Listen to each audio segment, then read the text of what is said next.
اعوذ باللہ من الشیطان الرجیم، بسم اللہ الرحمن الرحیم۔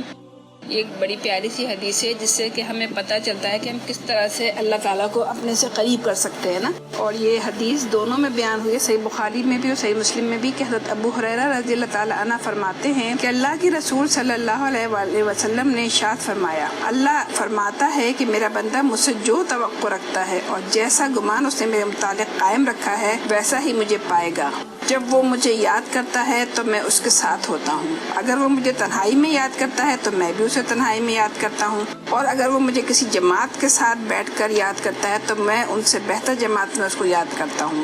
یعنی اگر ہم اللہ کا ذکر کسی گیدرنگ میں کرتے ہیں تو اللہ تعالیٰ اس سے بہتر جماعت یعنی کیا، اپنے پاس فرشتوں کی جماعت میں ہمارا ذکر کرتا ہے۔ پھر اسی طرح سے اگر وہ میری طرف ایک بالش بھر بڑھتا ہے یعنی بندہ، تو میں اس کی طرف ایک ہاتھ بڑھ جاتا ہوں۔ تھوڑا سا بھی اگر بندہ سوچتا ہے کہ میں اللہ تعالیٰ کے قریب ہونے والے کام کروں، اللہ سے قریب ہو جاؤں، تو اللہ تعالیٰ فوراً اس کی طرف آتا ہے۔ اور اگر وہ میری طرف ایک ہاتھ بڑھتا ہے تو میں اس کی طرف 4 ہاتھ بڑھتا ہوں، اور اگر وہ میری طرف آہستہ آہستہ آتا ہے تو میں اس کی طرف دوڑ کر جاتا ہوں۔ اب اس حدیث میں اہم تر بات، امپورٹنٹ بات یہی ہے کہ انیشیل اسٹیپ